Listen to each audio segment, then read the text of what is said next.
Hello Internet, I'm the Disney Brain and welcome to The Top.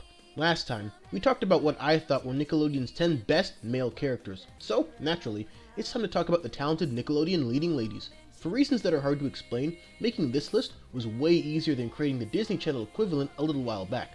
As always, leave your own thoughts and favorites down below. With all that said, let's kick things off with number 10.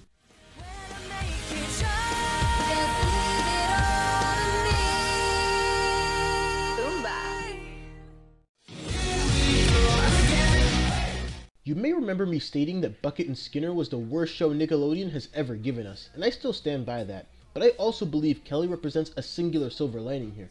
She's headstrong but in a believable way, unlike her sister Piper. She's kind and caring, and Ashley Argota seems to be a natural fit in the role. I was never the biggest fan of True Jackson VP, and I've already talked way more about this show than I'd like to, but Ashley always seems to make the most out of her situations, even when there isn't a heavy talent load surrounding her, which is why I'm excited for her upcoming role in Girl Meets World. At first glance, you may say that Katie is just a minor twist on the tiny evil genius girl that's quite frankly way overdone. But here's the thing, she's not actually evil. Sure, her character is a little over the top with her scheming, but with Big Time Rush, that kind of character actually makes sense because the whole show, in addition to being terribly underrated, is inherently over the top. That, and she actually uses her abilities to help out the guys most of the time, and actually provides a lot of valuable insight during the more serious moments of the show. If she was the same character in a less intentionally ridiculous show, she might not make this list, but I think she fits really well into this one. Sam grew on me the most as the series progressed in the same way that Alex Russo from Wizards of Waverly Place grew on me. Both started out a little annoying to me until I understood them a bit better, and then their antics became funnier and I actually enjoyed their on-screen presence. I haven't watched enough Sam and Kat to know if her character goes through any significant development in the aftermath of iCarly, so it's really only based on this one show. But as far as iCarly goes, Sam is always a ton of fun and arguably the second funniest character in the show behind Spencer. Make It Pop is a strange show for me in the sense that I can't really figure out if it's not that bad or not that good, but from it came Jodi Mappa, who I definitely would consider the best part of the show.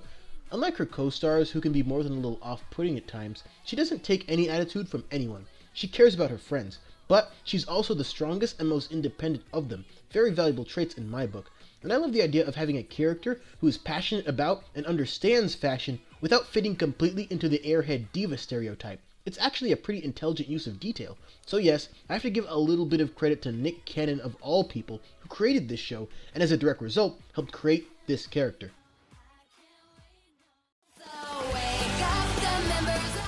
Miranda Cosgrove is pretty great in every role she's in, especially School of Rock. No, the real School of Rock. This role took me a bit of getting used to, because when iCarly premiered, I had only known Miranda as Megan before that, and Carly is essentially the polar opposite. But Carly is a great character, not just because she's caring and lovable, but because she's also a balanced one. She can be a bit crazy, but she can also be the voice of reason. She can be a bit rule-bound, but also knows when to break them.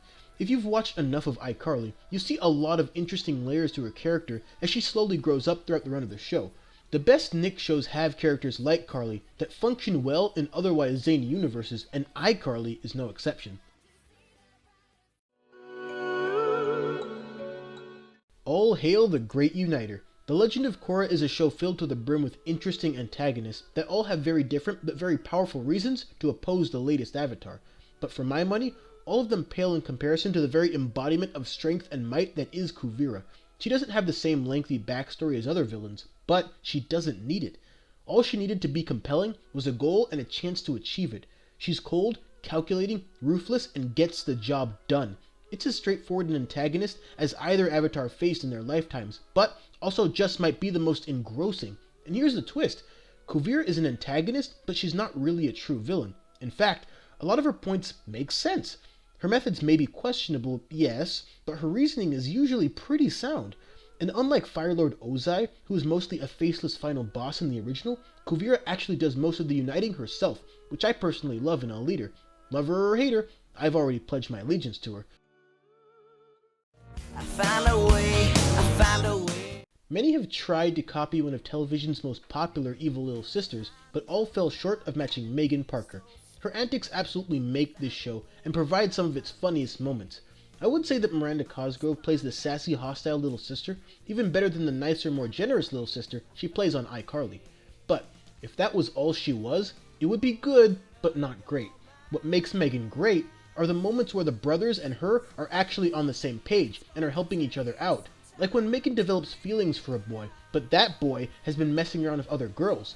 The way they set up Megan as a seemingly cold-hearted person makes those emotionally laden moments mean more, because you know that those moments are few and far between, and for them to occur, the situation has to be serious.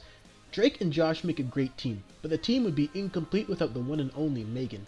At the end of the day, it's not a coincidence that Miranda Cosgrove is a main character in two Nick shows, considered some of the all-time greatest from the network.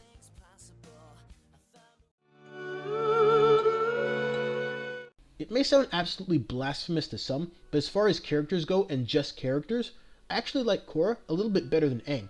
Now don't get me wrong, Aang is great, and I wish I had enough space in my last top video for him, but I find Korra a lot more interesting because of the unique situations she has to handle and the way she goes about handling them.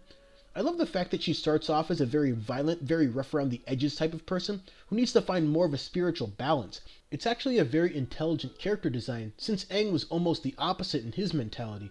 And it's also great to see that a lead female character is actually allowed to be female, in addition to being the avatar, as opposed to potentially having one trait or the other overly define her. At the end of the day, Korra is a very young avatar, and many of the problems in her time are very complex ones with no simple solution. And watching her every step of the way isn't just engaging, but also makes you think about what you might do in the same situation. Would you leave the spirit portal open? Would you have left everything behind in the aftermath of Zahir? These are the kinds of questions you can ask yourself when you've experienced such an incredible and relatable character. Are you ready? Several of you likely saw this pick coming, since I proudly proclaimed in my top 10 Nickelodeon shows video that Quinn was my favorite character from Zoey 101. The reasons won't surprise you either.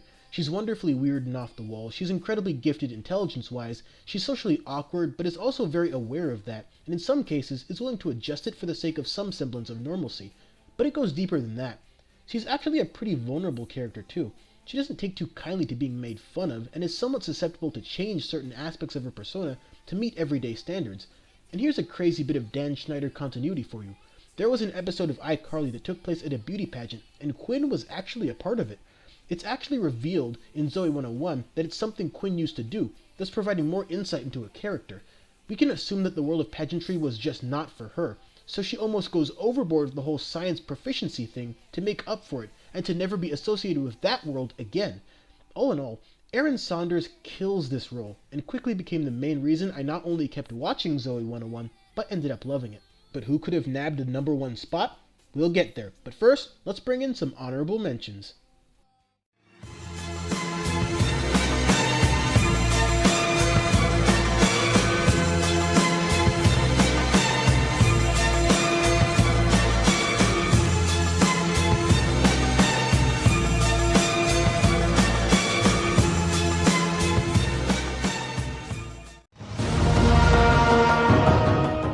For those of you wondering, no, there will not be a poem this time around for the number one female. Katara could have been just a mom-like stick-in-the-mud character in the context of The Last Airbender. No, the real Last Airbender. But she goes through an incredible journey in her own right. She lost her mother at a very young age and has never really had a reason to leave her home until the Avatar was found. She's the most mature of the group, but she's also just as young as everyone else, so she makes mistakes, gets placed in hard situations, and grows from them. There's a massive list of episodes just focusing in on her and her unique development. Remember bloodbending and how spine-chilling that was? Or the episode where she finds her mother's killer, one of the best in the series, and I could go on for hours. She had a large task because she serves as both the moral and emotional centerpiece of the show, but the show also balances that by giving her chances to engage in a little mischief. I don't even need to say a word about the relationship she develops with Aang, because there's so much to her just as an individual character. Her development is a bit more subtle than that of Zuko's or Sokko's, but that development is still powerful, meaningful, and as well executed as everything else in Nickelodeon's single greatest accomplishment. I know it seems like I'm always just doling out praise to Avatar, but it deserves the praise it gets, because it's simply one of the best, if not the best shows I've ever experienced for every reason I've talked about, and about 100 more reasons I haven't had time to. In fact, Once I go through the series again, I'll probably make a top 10 video for it. In any case, Katara is number 1, so the list is done. Thanks for watching. If you like this video, go ahead and hit that like button, subscribe for more, and share it all over social media. And don't forget to follow the Disney Brain on Facebook and Twitter for updates. Links down below. Coming up next will be the widely requested DCOM review for Geek Charming, and a little later on, we'll be taking a look back at Season 1 of Boy Meets World and discussing just how good it really was. If you guys end up liking that video, I'll probably make a follow-up for Season 2. Lastly, I mentioned in a previous video that all of these Nickelodeon focused lists were building up to something, and I think you'll all really enjoy where it's all going. When I make my top 10 video for Nickelodeon theme songs, I'll show you a preview of exactly what I'm talking about. Until then...